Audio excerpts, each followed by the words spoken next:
Olá, eu sou Heber Juncker, seja bem-vindo ao meu canal e hoje vamos falar sobre como Jesus tinha um relacionamento com o Pai. E o texto da devocional de hoje está em João capítulo 5, versículo 16 até o 30. Mas antes de compartilhar a devocional de hoje, quero te convidar a você que é novo aqui a se inscrever no canal e ativar o sininho de notificações. E para me ajudar a compartilhar ainda mais a palavra de Deus, já deixa aqui seu joinha e o seu like, ok? Na devocional anterior vimos da cura do paralítico no tanque de Betesda e Jesus realizou esse milagre no sábado. Isso lhe trouxe alguns problemas. E a primeira coisa que Jesus fez foi defender suas ações no sábado. Os versos 16 até 18 diz o seguinte: Então os judeus passaram a perseguir Jesus porque ele estava fazendo essas coisas no sábado.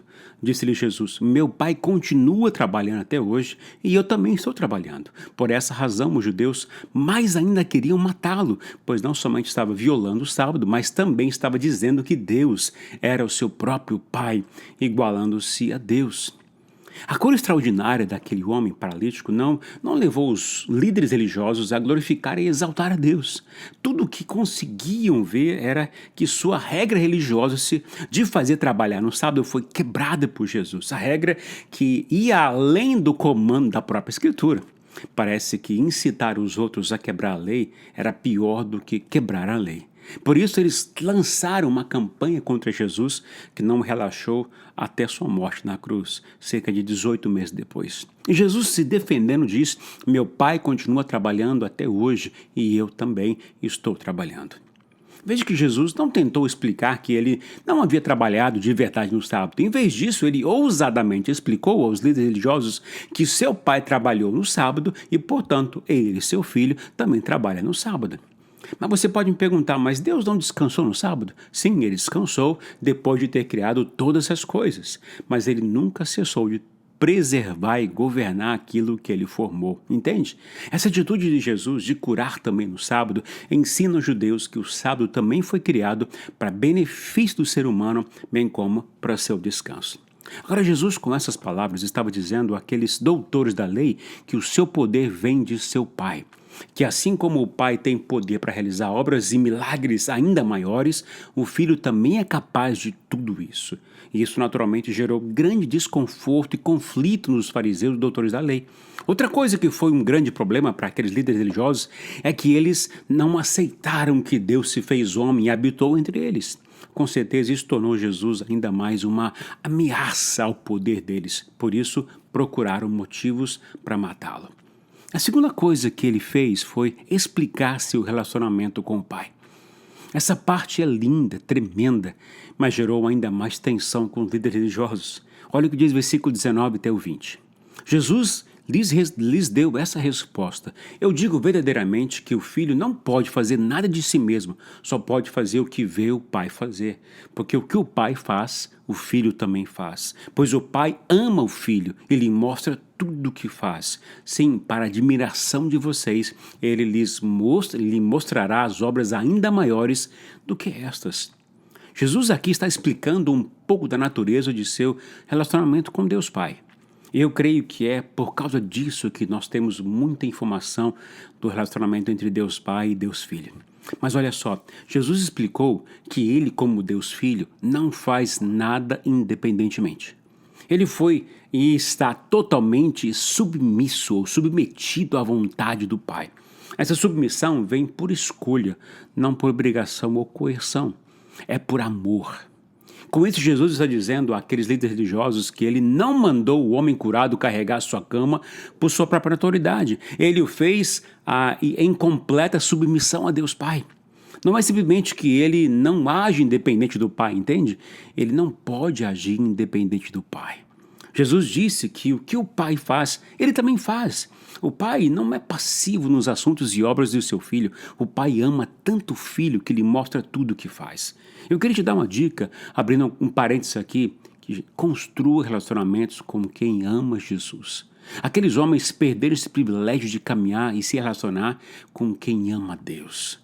Vamos fechando as aspas aqui. Como Jesus podia saber e ver o que o Pai está fazendo? A resposta é simples: pela sua intimidade com o Pai. Com essas palavras, Jesus revela a todos que é íntimo do Pai, que conhece o Pai e que pode fazer tudo o que o Pai faz e lhe mostra para fazer.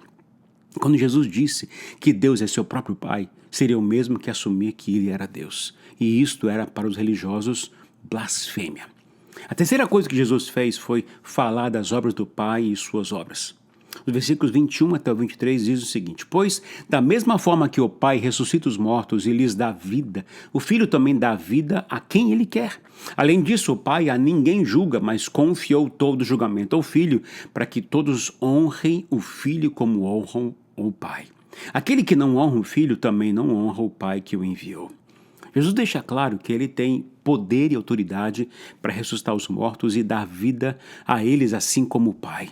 Ele declara que o Pai não julga ninguém e que ele, o Filho de Deus, recebeu do Pai o poder e a autoridade para julgar o ser humano. E considerando o tamanho do amor de Jesus pelo ser humano, isso é muito bom, principalmente porque ele assumiu a natureza humana, por isso ele sabe o que sentimos e que podemos pensar e com isso tem condições de se colocar no nosso lugar e entender nossa realidade, entender o porquê fazemos certas coisas que são erradas.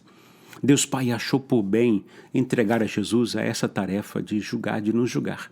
Não que ele não fosse capaz de se pôr no nosso lugar, mas porque se o Filho esteve na nossa pele, ele é mais indicado para nos avaliar e julgar. Com isso, seu julgamento será mais justo. Agora, a ideia de honrar alguém com a mesma honra devida a Deus é absurda para os judeus, pois equivale a reconhecer esse alguém como divino. E honrar a Jesus seria honrá-lo como status de Deus, e para os judeus isso é inadmissível. Será que damos honra a Jesus como damos ao Deus Pai? Se eu honro a Jesus, preciso considerá-lo como meu Deus e não apenas um ser humano que veio e morreu por mim naquela cruz. Creio que não existe cristianismo, não existe vida nova sem o reconhecimento de que Jesus é Deus encarnado. Ele é o Emanuel, o Deus conosco. E quero destacar outra coisa que me chama muita atenção, está no versículo 24 que diz: Quem ouve a minha palavra e crê naquele que me enviou tem a vida eterna e não será condenado, mas passou da morte para a vida. Os verbos ouvir e crer estão no presente, ou seja, eu preciso ouvir e crer hoje e agora. Isto é nesse momento. Jesus não dá opção para ouvir hoje, para crer amanhã.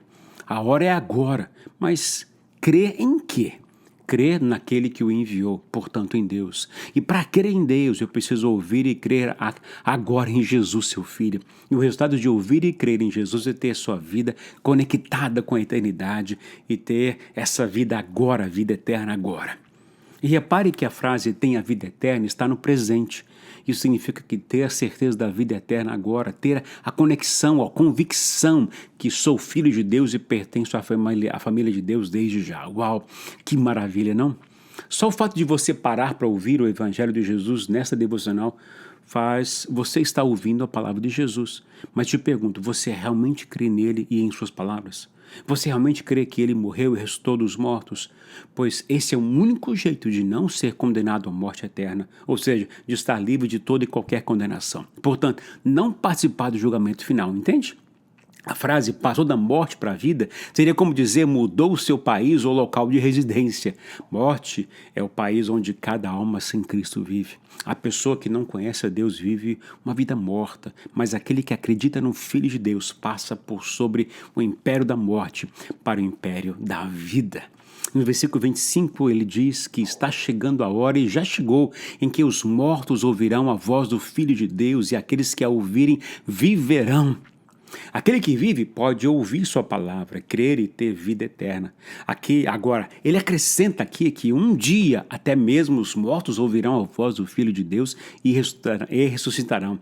Se entendemos os mortos como mortos espirituais, como diz Paulo na carta de Efésios capítulo 2, agora é o tempo de ouvir a Ele e se render a Ele, confessando seus pecados a Ele. Jesus promete a esses vida abundante e vida eterna.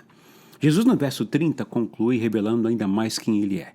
Eu julgo apenas conforme ouço, e o meu julgamento é justo, pois não procuro agradar a mim mesmo, mas aquele que me enviou. Ele é qualificado como um juiz completamente justo, porque o seu poder está em submissão a Deus Pai, pois não procura agradar a si mesmo, mas aquele que o enviou. Termino dizendo que nossos ouvidos, nossos corações sempre estejam prontos para ouvir e crer nas palavras de Jesus ditas nas Escrituras e assim possamos desfrutar da presença constante de Deus através do seu Espírito, bem como ter a certeza da vida eterna. Aleluia! Se esse vídeo aqui abençoou você, deixe seu joinha, seu like e manda o vídeo para seus familiares e amigos. Na próxima devocional vamos falar sobre alguns testemunhos acerca de Jesus. Você não pode perder. Que Deus te abençoe nesse dia.